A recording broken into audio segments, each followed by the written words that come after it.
무엇을 담으시겠습니까? 라는 제목으로 잠시 말씀 전하려고 합니다. 예수님께서 거라사 지역에 이르셨습니다. 거기에는 광인, 미친 사람이 한 사람 있었어요. 예수께서는 분명히 아셨습니다. 이것이 정신적인 문제인지 아니면 귀신들이 그 영 가운데 자리를 잡고 있는 것인지, 오늘날 우리가 귀신들이 영 가운데 자리를 잡고 있는 건지, 아니면 이것이 정말로 어떤 정신적인 문제인지 호르몬의 문제인지, 이런 부분들을 잘 판단해야 하는데, 정신적인 문제가 있다고 하면 무조건 귀신 들렸다라고 이야기하시는 경우들도 종종 있는 것을 보게 되어집니다. 근데 우리는 그런 부분들을 기도함으로 잘 구별해야 합니다. 그런데 오늘 여기 그 거라사의 광인은 분명히 귀신 들렸던 것이 분명했었습니다.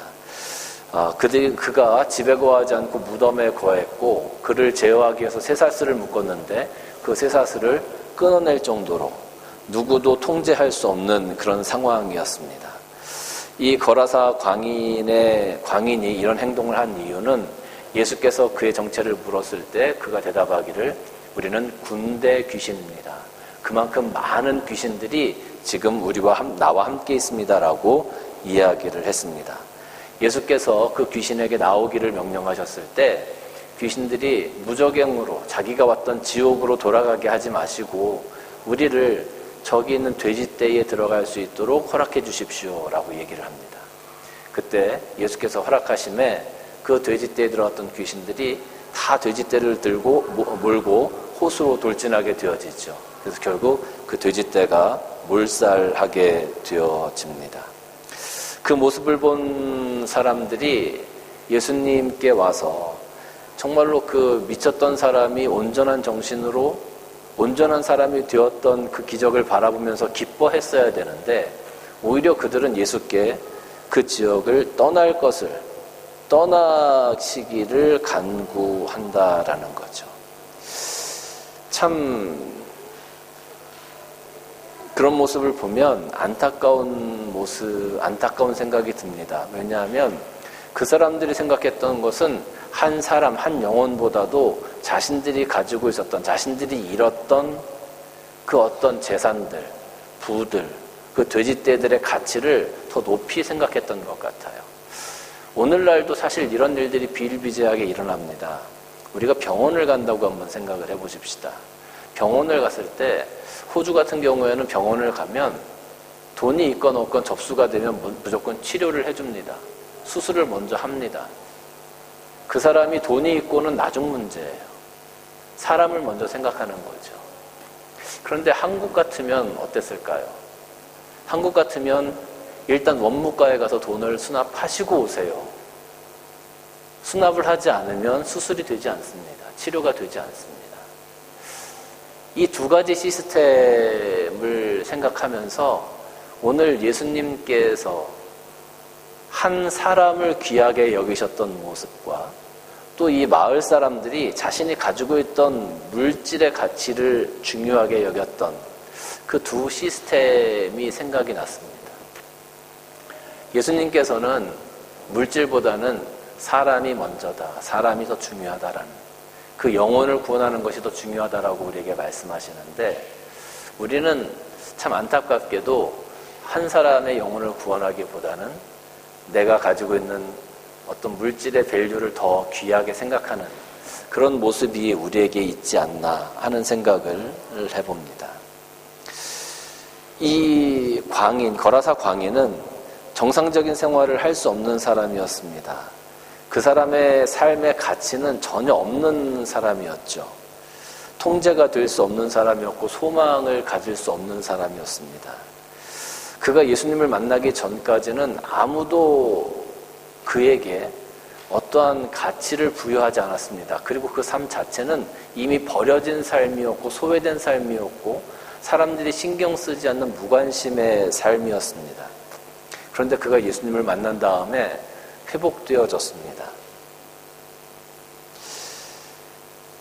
어쩌면 우리 인간들의 모습은 깨어지기 쉬운 질그릇과 같다라고 할 수 있습니다. 상처받기 쉽고 깨어지기 쉽고 또 작은 일로부터 낙담하고 절망하게 되어지는 그런 그릇과 같습니다. 과연 이런 그릇을 무엇에 쓸 수 있겠습니까? 그릇이라고 하는 것은 우유를 담으면 우유 그릇이 되고 밥을 담으면 밥 그릇이 됩니다. 또 국을 담으면 국 그릇이 되는 거죠. 이 거라사 광인의 삶의 그릇은 귀신을 담은 그릇이었습니다. 그 누구도 통제할 수 없는 엄청난 고통 가운데 있는 삶을 살았던 사람이었습니다. 아무도 그를 그 고통 가운데서 구원할 수 없었습니다. 그런데 예수님을 만났을 때 예수님께서 그 귀신들에게 명령하셨고 그 귀신들이 떠나갔습니다. 다시 말하면 예수님께서 그 거라사 광인의 삶의 그릇을 깨끗하게 설거지를 해주셨다고 저는 생각이 들어요. 무엇이 잔뜩 묻어있고 더러웠던 그 그릇을 하나님의 것을 다른 것을 담을 수 없을 만큼 더러웠던 그 그릇을 예수님께서 깨끗하게 예수님의 보혈로 깨끗하게 청소를 해주셨어요. 그리고 온전하게 살아갈 수 있도록 예수님께서 기회를 주셨다라는 거죠. 온전히 예수 그리스도의 보혈만이 그것을 이룰 수 있는 힘이 있는 겁니다.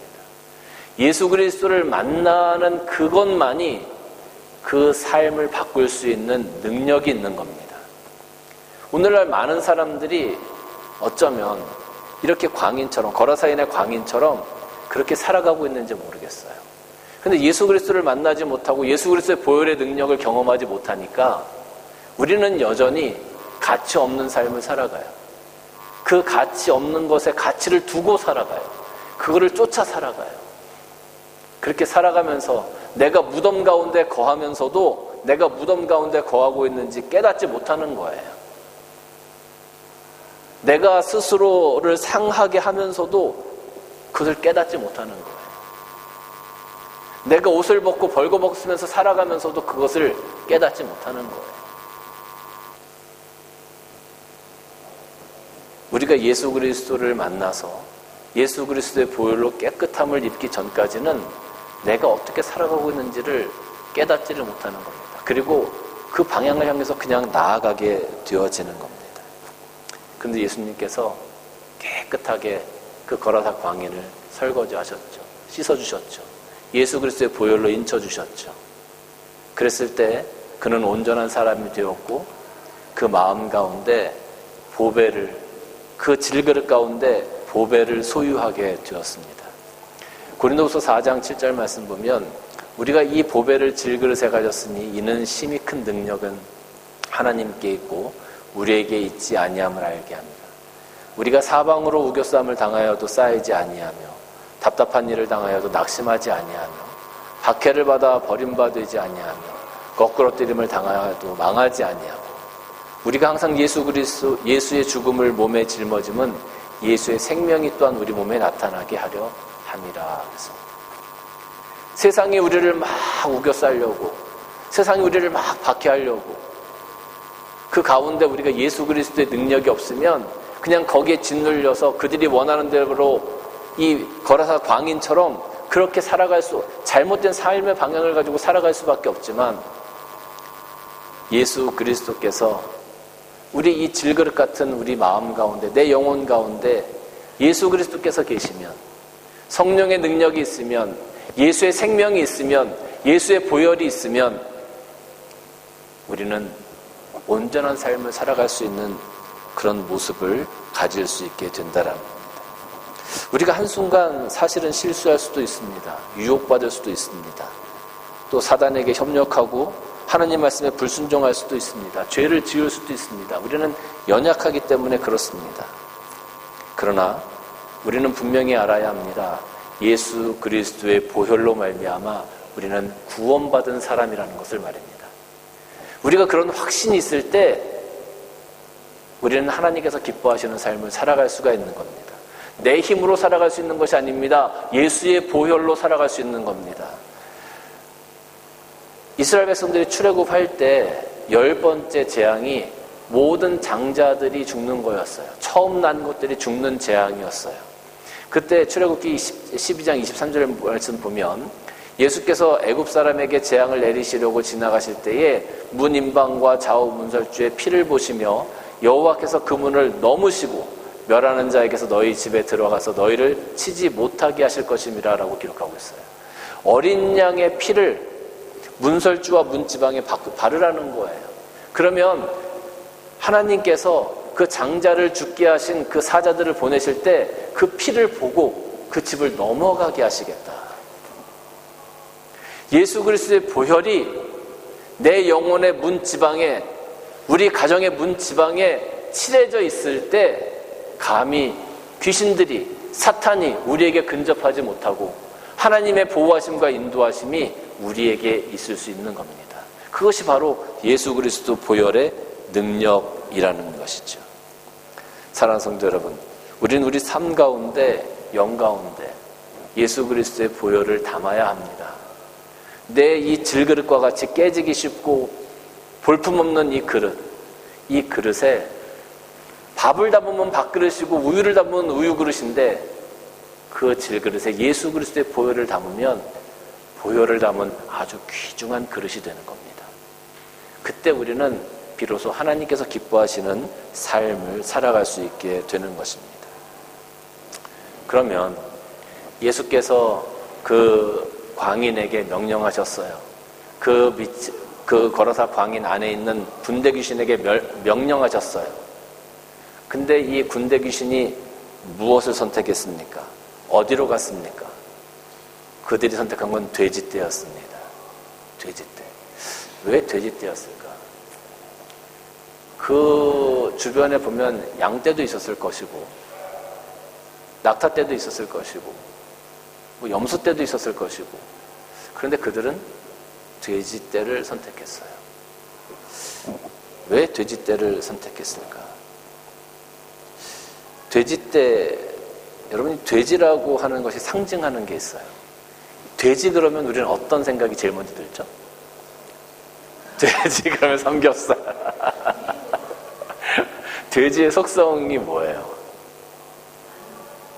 네? 많이 욕심. 우리가 돼지 그러면 욕심쟁이. 보통 그렇게 우리가 인식이 되잖아요. 그런 상징적인 의미가 있잖아요. 이 돼지는 욕심의 상징이고 정욕의 상징이에요. 그리고 부정의 상징이에요. 신명기 14장 8절 말씀 보면 돼지는 굽이 갈라졌으나 새김질을 못함으로 너희에게 부정하니 너희는 이런 것의 고기를 먹지 말 것이며 그 시체도 만지지 말 것이며. 고대 근동에서 구약시대의 이스라엘 백성들은 이 돼지고기를 부정한 것으로 여겼어요. 그리고 먹지도 않았어요. 신약에 들어와서도 마찬가지였어요. 이것이 이방으로 흩어져 나가면, 이방으로 복음이 증거되어지면서 이제 이방에서 모든 율법을 다 지키지 못하니까 몇 가지만 지키게 했죠. 목매어 죽인 것, 이런 것들을 지키게 했어요. 그 4가지 정도만 지키게 하고 나머지는 다 자유롭게 해줬단 말이에요. 그래서 오늘날 우리는 돼지고기도 먹을 수가 있는 거예요. 그런데 그 당시에는 이 돼지는 부정한 짐승이었어요. 그래서 우리가 먹지 못했어요. 이방인들은 먹을 수 있었지만 유대인들이나 예수를 믿는 사람들이 그래서 먹지 않으려고 했단 말이에요. 베드로 후서 2장 22절 말씀 보면 참된 속담에 이르기를 개가 토하였던 것에 돌아가고 돼지가 씻었다가 더러운 구덩이에 도로 누웠다 하는 말이 그들에게 응하였도다. 이게 무슨 말입니까? 개가 토했던 것을 다시 먹는다는 거예요. 그리고 돼지가 씻었어. 샤워를 다 했어. 깨끗하게 목욕을 했어. 근데 더러운 데 가서 다시 또 뒹굴어요. 내가 하나님 앞에 회개를 했어요. 내가 하나님 앞에 회개를 했으면 회개한 것으로 끝나서 다시는 그 죄를 짓지 않아야 되는 거예요. 그런데 돼지의 습성은 뭐냐 하면 내가 회개를 했어. 근데 다시 또 돌아가서 그 죄 가운데 뒹구는 거예요. 이거는 돼지를 이야기하지만 오늘날 살아가고 있는 사람들의 습성을 이야기하는 겁니다. 내가 하나님 앞에 잘못을 뉘우치고 회개를 했다면 그 죄에서 돌아서야 됩니다. 그리고 그 죄를 생각지도 말고 그 죄를 짓지 말아야 합니다. 그럼에도 불구하고 우리는 회개하고 되돌아서서 다시 똑같은 죄를 또 지어요. 똑같은 실수를 또 해. 하나님, 내가 하나님 말씀에 순종하겠습니다. 내가 불순종한 나를 용서하십시오라고 고백해놓고 그 다음날 되면 또 불순종해.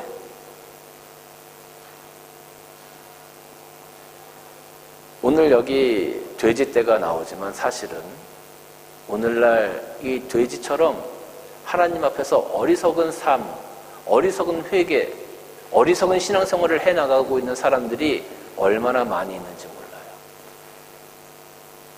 그런 사람들은 사단에게 아주 좋은 먹잇감이 됩니다. 돼지떼에 군대 귀신이 들어갔을 때 어떻게 되었습니까? 그 돼지떼는 자기가 죽을지도 모르고 호수를 향해 달려 나아갔습니다. 우리가 사단의 먹이가 되어지고 내가 정말로 이 돼지처럼 하나님 앞에서 바로 세워지지 못한 삶을 살아가게 되어지면 우리는 사단에게 붙잡힌 바 되어지고 사단에게 점령되어지고 사단에게 유혹받아서 저 사망의 길인지도 모르고 오늘 그렇게 달려나간다니까요. 내 욕심을 향해서 달려나아가고 내 정욕을 향해서 달려나아가고 하나님의 생각이 아닌 내 생각을 가지고 달려나아가고 순종이 아닌 불순종인 생각을 가지고 달려나아간다니까요. 오늘 그렇게 살아가는 그리스도인들이 얼마나 많이 있습니까? 그게 사망의 길인지도 모르고 달려나아가요. 사랑하는 성도 여러분, 예수 그리스도의 보혈이 내 심령 가운데 있어서 그 보혈로 말미암아 내 심령의 문지방과 문설주에 인쳐지고 예수 그리스도의 보혈로 말미암아 내 영혼의 그릇이 깨끗이 씻겨지지 아니하면 우리는 거라사 광인처럼 회복되어지는 것이 아니라 이 욕심 많았던 이 돼지떼처럼 사망을 향하여 달려가게 되어질 것입니다. 여러분들 마음에 무엇을 품으시겠습니까? 여러분들 마음에 여러분들이 욕심과 정욕과 불순종과 회개했다가 다시 또 그 자리로 돌아가는 그런 어리석음을 품으시겠습니까? 아니면 예수의 보혈로 여러분의 심령을 깨끗이 씻으시고 이제 그 보혈을 담은 질그릇으로, 보배를 담은 질그릇으로 여러분의 삶을 살아가시겠습니까? 로마서 6장 23절 말씀을 보면 죄의 삭은 사망이요 하나님의 은사는 그리스도 우리 예수 안에 있는 영생이니라 라고 기록하고 있습니다. 사랑하는 성도 여러분, 여러분 심령 안에 사망이 아니라 영생이 여러분들 삶의 그릇에 있기를 주님의 이름으로 축원합니다.